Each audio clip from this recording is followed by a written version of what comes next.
Break के बाद आपका स्वागत है। तखतपुर में प्रदेश युवा कांग्रेस का एक बड़ा कार्यक्रम ब्लॉक अध्यक्ष युवा कांग्रेस अनिल कौशिक के नेतृत्व में आयोजित किया गया। कार्यक्रम में छत्तीसगढ़ युवा कांग्रेस के प्रदेश प्रभारी अमित पठानिया, युवा कांग्रेस प्रदेश अध्यक्ष आकाश शर्मा, आशीष मोनू अवस्थी, जिला कांग्रेस कमेटी अध्यक्ष महेंद्र गंगोत्री, नगर पालिका अध्यक्ष पूजा मक्कड़, जिला पंचायत सदस्य शिवेंद्र कौशिक सहित बड़ी संख्या में कांग्रेस पार्टी के पदाधिकारी एवं कार्यकर्ता मौजूद थे।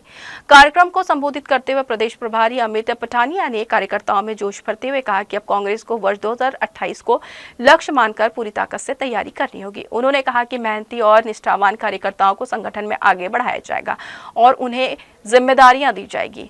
अमित पठानिया ने केंद्र सरकार पर हमला बोलते हुए कहा कि मनरेगा विरोधी नीतियों और महात्मा गांधी के नाम से छेड़छाड़ कांग्रेस को कतई स्वीकार नहीं है। इन मुद्दों के खिलाफ कांग्रेस पार्टी पूरे देश में आंदोलन करेगी। कार्यक्रम के बाद प्रदेश प्रभारी के नेतृत्व में युवा कांग्रेस के कार्यकर्ता तखतपुर एसडीएम कार्यालय पहुंचे। यहां पुलिस द्वारा बैरिकेडिंग कर भीड़ को रोका गया, लेकिन कार्यकर्ताओं ने शांतिपूर्ण तरीके से एसडीएम को ज्ञापन सौंपा। उन्होंने कहा कि जनता की मांगों को सरकार तक मजबूती से पहुंचाया जाएगा। धान खरीदी नहीं हो रही समय पे और बिजली की सबसे बड़ी समस्या ट्रांसफार्मर खराब, अस्पताल की दुर्दशा है। इसी मुद्दों को लेकर हमने आज एसडीएम कार्यालय का घेराव किया और उसको उनको ज्ञापन दिया कि आप इस पर तुरंत कार्रवाई करिए। और जैसे कि 2-3 दिन पहले आप अपना कोरबा में किसान ने जहर खा के आत्महत्या कर ली क्योंकि टोकन समय पे नहीं मिल पा रहा है और धान खरीदी नहीं हो पा रही है, उसके ऊपर हमने इनको ज्ञापन दिया। और सबसे बड़ा मुद्दा हमने और साथ में मनरेगा के ऊपर भी इनको कहा है कि आप हमारी बात को आप स्टेट और स्टेट की बात दिल्ली तक पहुंचाएं कि आप जो कर रहे हो वो तुगली का फरमान मत करिए। आपको नाम बदलना है, कुछ करना है वो करिए, परंतु आप ये बताइए कि आपकी साइंस सरकार यहाँ पे छत्तीसगढ़ में है, पर देश में आपकी सरकार है, डबल इंजन की सरकार जिसको बोला जाता है वो है। पिछले 1.25 साल में आपके मनरेगा के काम रुके पड़े हैं। क्यों रुके पड़े हैं? अभी तो 90-10 की रेशो है कि 90% सेंटर से आएगा और 10% शायद सरकार देगी। जशपुर जिले के कुनकुरी थाना क्षेत्र में मामूली विवाद को लेकर युवक से मारपीट करने के मामले में पुलिस ने त्वरित कार्रवाई करते हुए 5 आरोपियों को गिरफ्तार कर जेल भेज दिया। आरोपियों पर बीएनएस की विभिन्न धाराओं सहित SC/ST एक्ट के तहत मामला दर्ज किया गया है। घटना में प्रयुक्त एक मोटरसाइकिल भी पुलिस ने जब्त की है। पुलिस के अनुसार 8 जनवरी को 6 युवकों ने विशाल खाका नामक युवक को समझौते के बहाने कंडोरा मैदान के पास बुलाकर गाली गलौज करते हुए हाथ मुक्के और बेल्ट से मारपीट की थी। एक आरोपी अभी भी फरार है, जिसकी तलाश जारी है। एसएसपी जशपुर ने कहा है कि जिले में किसी भी प्रकार की गुंडागर्दी बर्दाश्त नहीं की जाएगी। विशाल खाका निवासी जो पहला थाना नारायणपुर का उपस्थित थाना कुनकुरी आकर रिपोर्ट दर्ज कराया कि दिनांक 2/1/26 को वह अपने साथी के साथ शराब भट्टी कुनकुरी में था, जहां अलतलम उर्फ बादल और अमित दास निवासी कुनकुरी के द्वारा उनके साथ मारपीट किया गया था। इसी बात को लेकर विशाल खाका को अलतलम उर्फ बादल, नौशाद खान, अहमद रजा और फैजान खान, अमित दास और उनके एक अन्य साथी के द्वारा कंडोरा के खेल मैदान में बुलाकर आपसी रंजिश के कारण इनके साथ मारपीट किया गया था। कांकेर जिले में नेशनल हाईवे 30 पर एक दर्दनाक सड़क हादसा हो गया।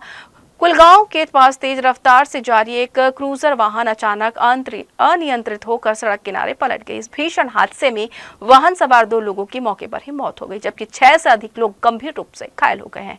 हादसे की सूचना मिलते ही कोतवाली थाना पुलिस और स्थानीय प्रशासन की टीम मौके पर पहुंची। पुलिस ने तत्काल राहत एवं बचाव कार्य शुरू कर घायलों को एम्बुलेंस की मदद से कांकेर मेडिकल कॉलेज अस्पताल भेजा, जहां उनका इलाज जारी है। मृतकों के शवों को पोस्टमार्टम के लिए भेज दिया गया है। प्राथमिक जांच में हादसे की वजह तेज रफ्तार और वाहन का संतुलन बिगड़ना बताया जा रहा है। दुर्घटना के बाद कुछ समय के लिए हाईवे पर यातायात प्रभावित रहा, जिसे पुलिस ने सुचारू कराया। पुलिस द्वारा मामले की विस्तृत जांच की जा रही है और दुर्घटना के कारणों का पता लगाया जा रहा है। इस हादसे के बाद क्षेत्र में शोक का माहौल है। वहीं पुलिस ने वाहन चालकों से हाईवे पर सावधानी पूर्वक वाहन चलाने की अपील की है। जनवरी से प्री बोर्ड परीक्षाएं शुरू होने जा रही है, लेकिन शिक्षा विभाग के दावों और जमीनी हकीकत में फर्क साफ नजर आ रहा है। विभाग जहां पूरी तैयारी का दावा कर रही है, वहीं कई स्कूलों की स्थिति कुछ और ही कहानी बयां कर रही है।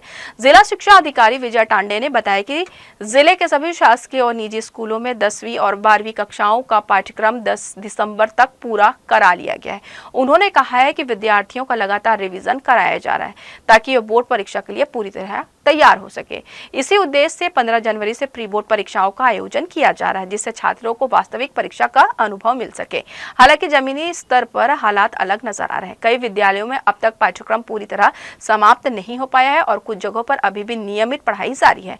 ऐसे में प्री बोर्ड परीक्षा शुरू होने से पहले अधूरे सिलेबस ने छात्रों को अभिभावकों की चिंता बढ़ा दी है। अब सवाल यह उठ रहा है कि अधूरा पाठ्यक्रम कैसे पूरा होगा। बोर्ड परीक्षा परिणाम को किस हद तक प्रभावित करेगा? प्रशासन के दावों और वास्तविक स्थिति के बीच का अंतर आने वाले दिनों में स्पष्ट होगा। फिलहाल सभी की निगाहें आगामी परीक्षा पर टिकी हुई है।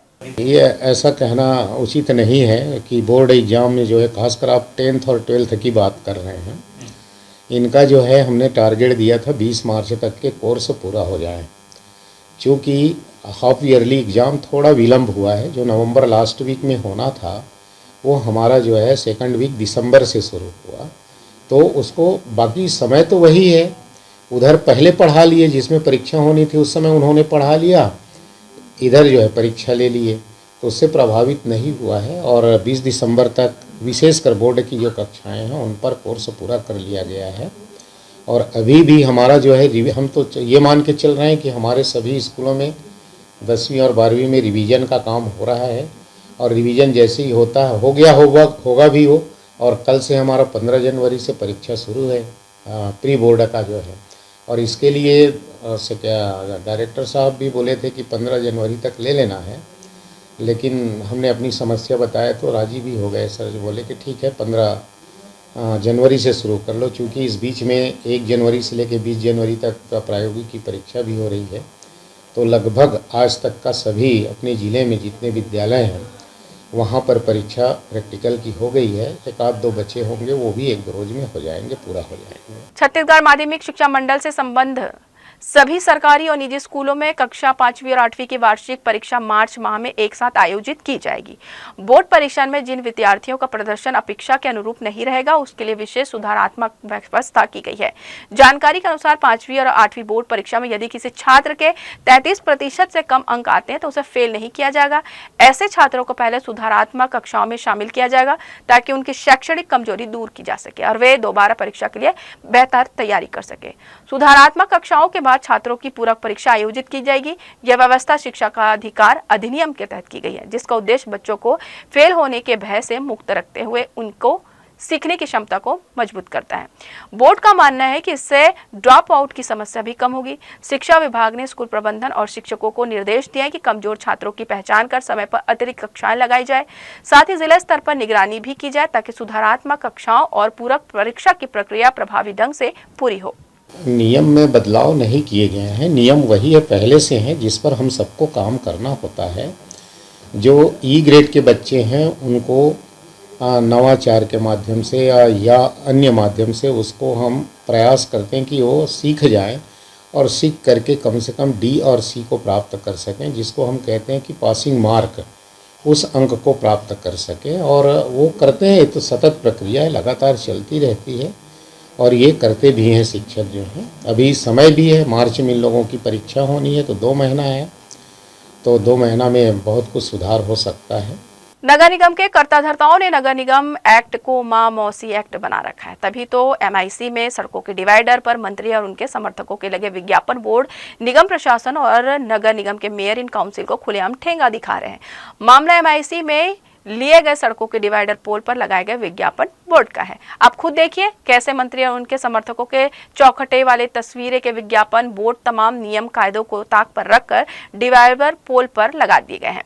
कहानी यह है कि एक विधायक के डिवाइडर पोल पर लगाए गए पोस्टर से टकराकर शहर के एक युवक की मौत हुई थी। इस घटना को संज्ञान में लेते हुए नगर निगम की पावरफुल माने जाने वाले MIC ने यह निर्णय लिया था कि अब डिवाइडर पोल पर विज्ञापन बोर्ड लगने नहीं दिए जाएंगे। इसके बावजूद कहीं युवा दिवस तो कहीं धार्मिक आयोजन के बोर्ड डिवाइडर पोल पर लगाए जाते हैं, जो आम राहगीरों के लिए फिर जानलेवा साबित हो रही है। राजेंद्र नगर चौक के पास ऐसे ही एक डिवाइडर पोल पर लगाए गए पोस्टर से टकराकर एक युवक के घायल होने से यह सवाल फिर खड़ा हो गया है कि क्या नगर निगम के मेयर इन काउंसिल की बैठक के लिए गए निर्णयों की क्या कोई अहमियत है या नहीं।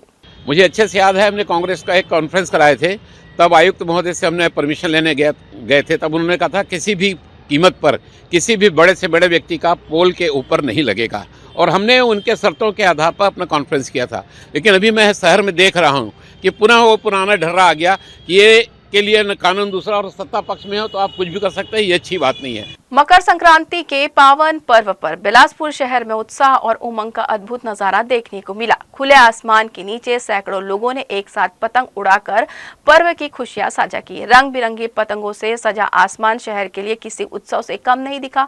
पतंगबाजों ने चक्री के सहारे पैंच लगाए, जिसे देखने के लिए बड़ी संख्या में लोग जुटे रहे। युवा और बच्चों ने पतंगों के साथ सेल्फी लेकर इस पल को यादगार बनाया। वहीं पूरे आयोजन में उल्लास और ऊर्जा साफ झलकती रही। इस अवसर पर सनातन हिंदू धर्मावलंबियों ने एक दूसरे को तिल गुड़ के लड्डू खिलाकर मकर संक्रांति की शुभकामनाएं दी और आपसी भाईचारे व सौहार्द का संदेश दिया। आयोजन में केंद्रीय राज्य मंत्री तोखन साहू, पूर्व मंत्री बिलासपुर नगर विधायक अमर अग्रवाल एवं पुलिस प्रशासनिक अधिकारी और बड़ी संख्या में प्रतिष्ठित नागरिकों की उपस्थिति ने कार्यक्रम को विशेष गरिमा प्रदान की। सनातन धर्म मित्र मंडल द्वारा आयोजित इस भव्य कार्यक्रम को प्रख्यात कथाकार पंडित विजय कौशल के सानिध्य से धार्मिक और सांस्कृतिक महत्व मिला।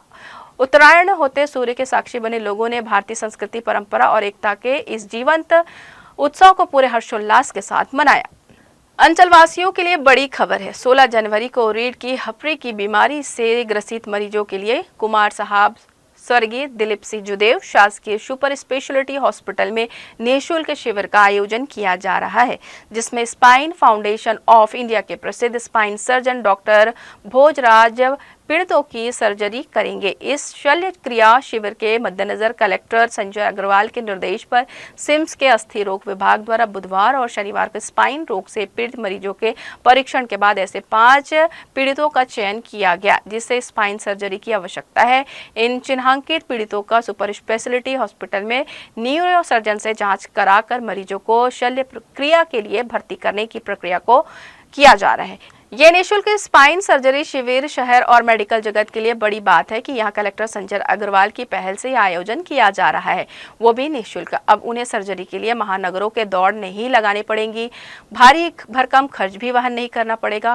कलेक्टर श्री अग्रवाल ने इस शिविर के आयोजन के लिए इंडियन मेडिकल एसोसिएशन तथा इंडियन ऑर्थोपेडिक एसोसिएशन और गनियारी स्वास्थ्य केंद्र के प्रसिद्ध डॉक्टर रमन कटारिया व संजीवनी हॉस्पिटल एवं रिसर्च सेंटर के संचालक डॉक्टर विनोद तिवारी से योगदान देने का आह्वान किया।